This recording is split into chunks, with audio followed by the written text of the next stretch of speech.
gymnastics. As far as the wrestling did, what I did was I intimidated a lot of people because I didn't give a Big gold.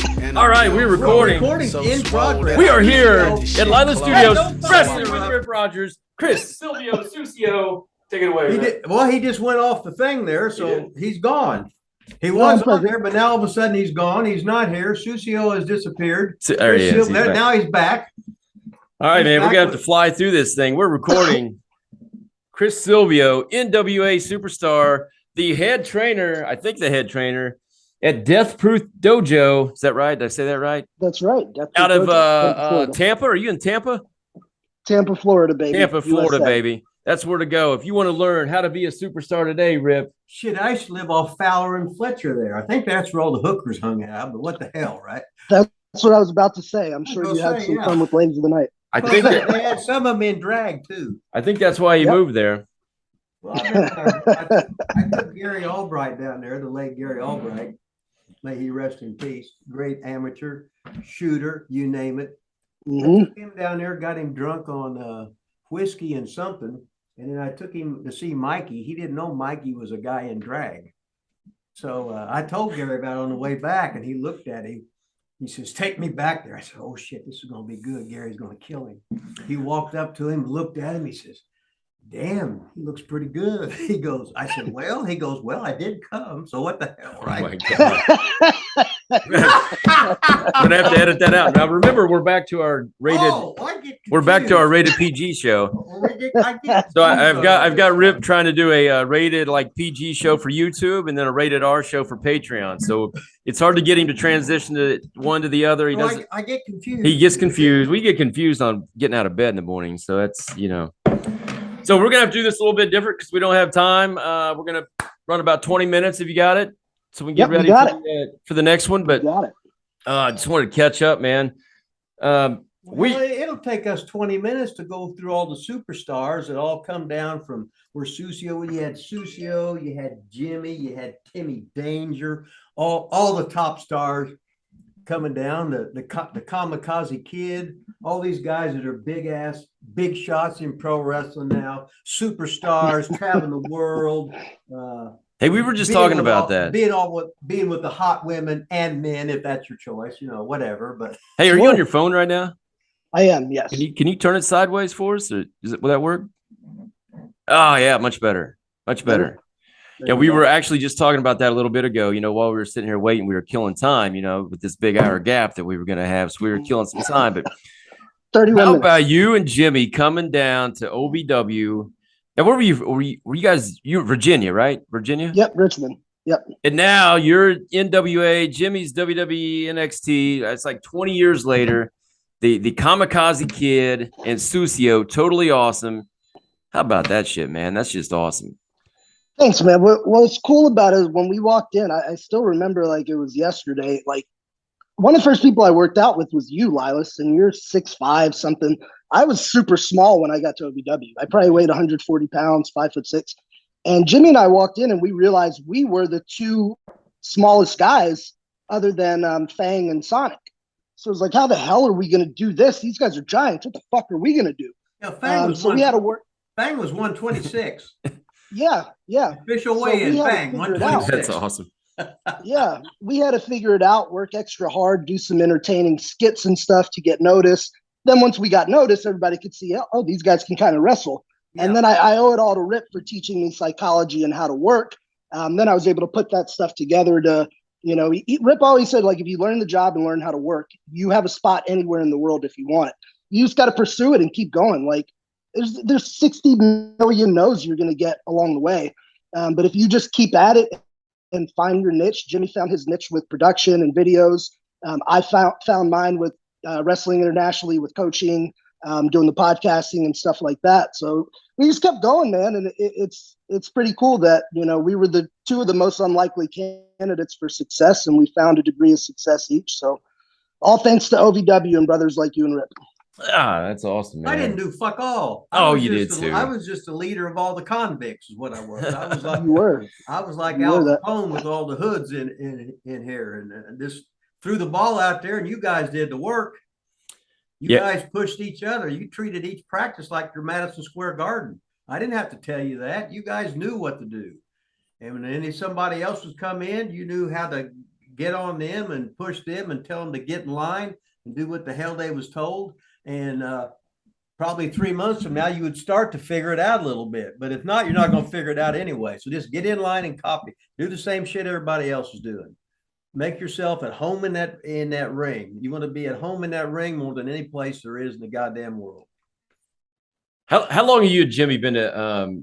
First of all, did you guys know each other like in high school in the hometown, or did you meet wrestling like in Virginia? I met Jimmy through backyard wrestling. I was a senior in high school, and I'd already started training on the independents. I hadn't done an actual show yet, and Jimmy was a freshman in college at VCU. And somehow our worlds met at this backyard wrestling event, and we clicked. Like, we wrestled each other on that show, and like, we were both like, hey, you're pretty good. You're pretty good. We were side-eyeing each other at first. We were like, who the fuck is this guy? I think he's coming in. Fuck that motherfucker, right? Right? Yeah. So then we worked together, and we were like, hey, you're pretty good. Let's go to wrestling school together. So we went to another school and then decided to tag, and the rest was history. But yeah, we met doing backyard wrestling.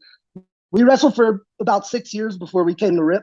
And I remember that trip that we made the first time, we had a rare double shot, which never happened where I was coming from, where we had an afternoon show and then a night show at a baseball diamond. And we got in the car and drove through the night to Louisville for practice and slept in like a Target parking lot.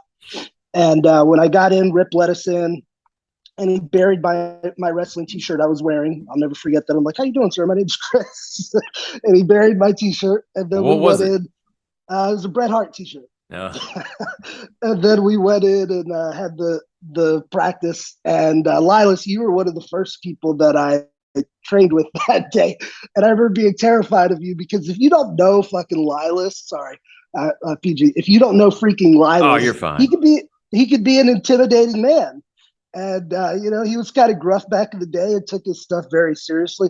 And I think I accidentally clipped your ear or something like that, Lilas. You were like, what the hell are you doing, man? I was like, this guy's gonna eat me. My memory is you had longer fingernails or something, and you scratched me or something. I was like, cut your fingernails, man. What's wrong with you?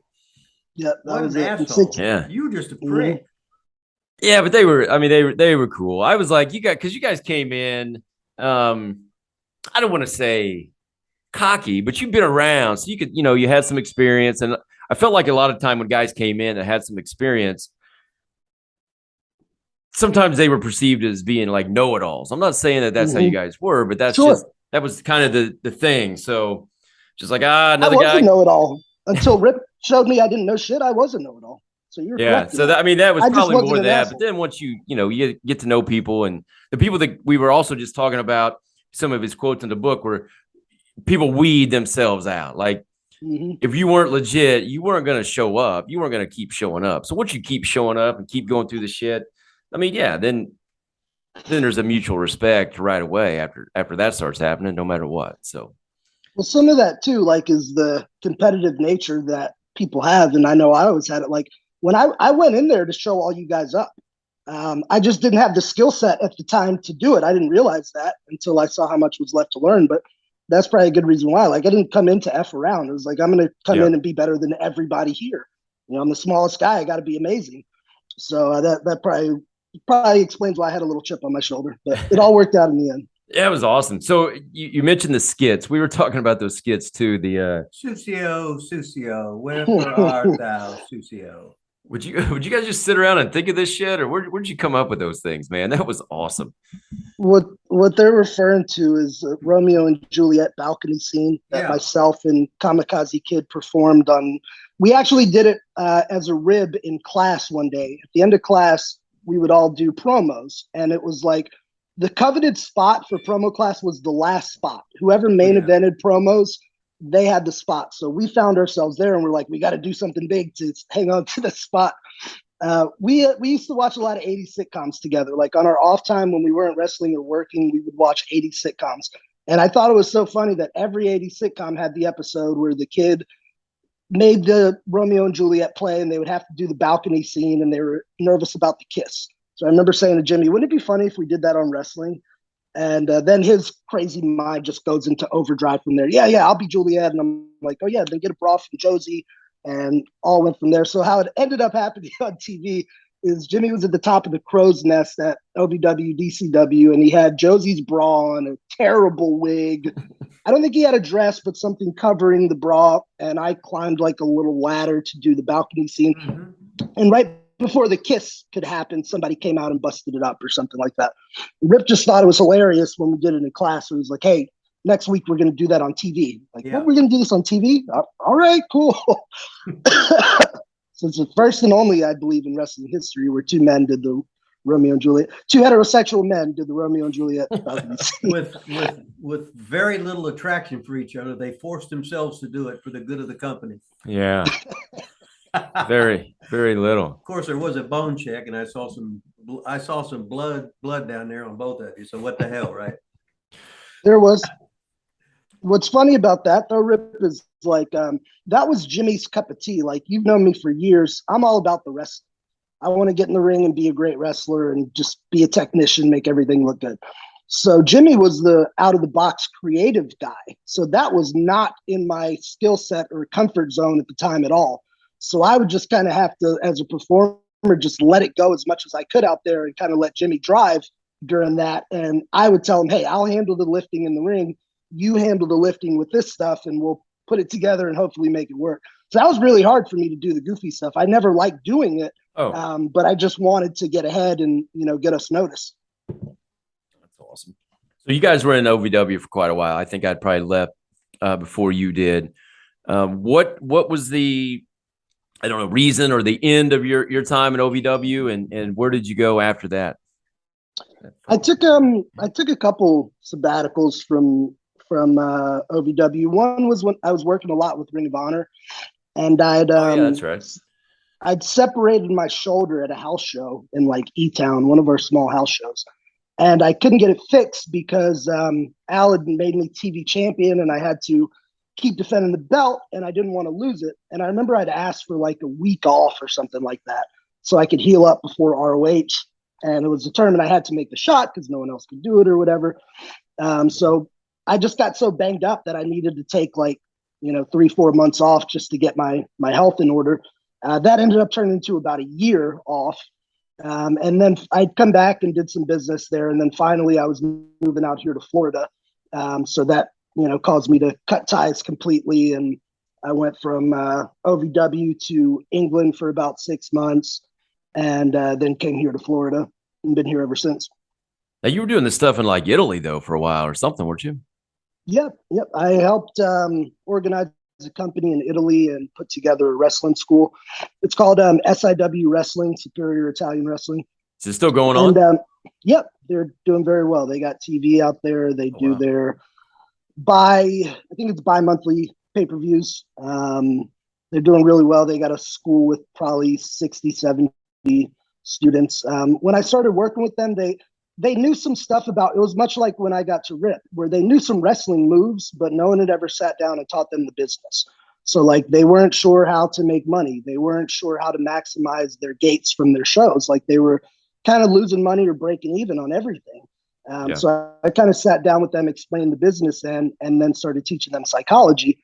And we just set a goal. This was 2017. And we set a goal, a 3-year goal that we'd be the top promotion in Italy within 3 years. And I set these revenue numbers for them. Let's hit this and this.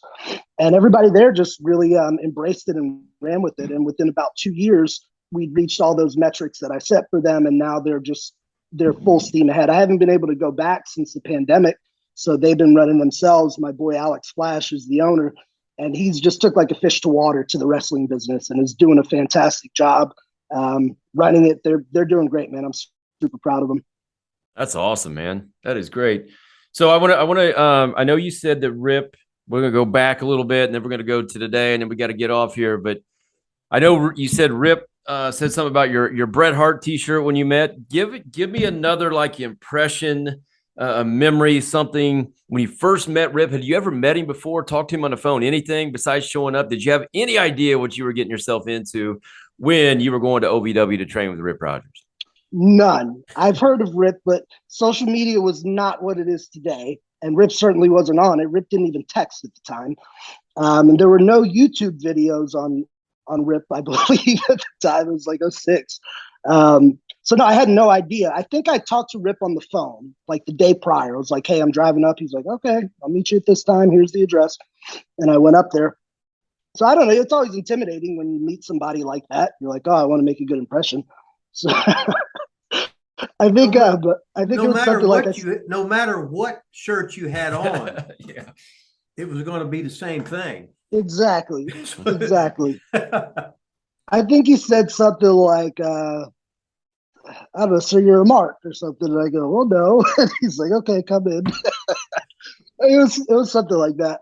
But I remember too, I thought, I didn't know Danny either.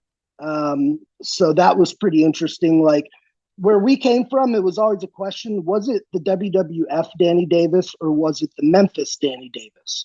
So we didn't know for sure until Oh, we got really? there. That's wild. So that was a pretty funny one. And the biggest thing was just after that incident with Rip is just walking in and realizing how big these guys were, like you and Blair and Barone and Anthony Vane, just all these giants. Like, holy shit, I have not seen that many big dudes in one place at the same time. That was really what sticks out the most that first day.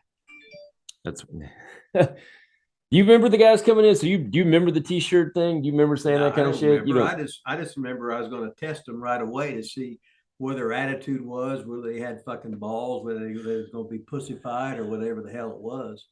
I just wanted to, just test them, just to see what they was coming from. yeah. They'd tell me to fuck off, then I just started fucking laughing. I said, "Oh, you passed that test good. I like that." So now let's Rip, get into now, man. So NWA, you're in NWA, you're managing Jax Jackson. Are you wrestling at all in the manager role? How did that come into play? How did you get into NWA? So I started working with NWA on the production side of things. I started producing at OVW in like 2015.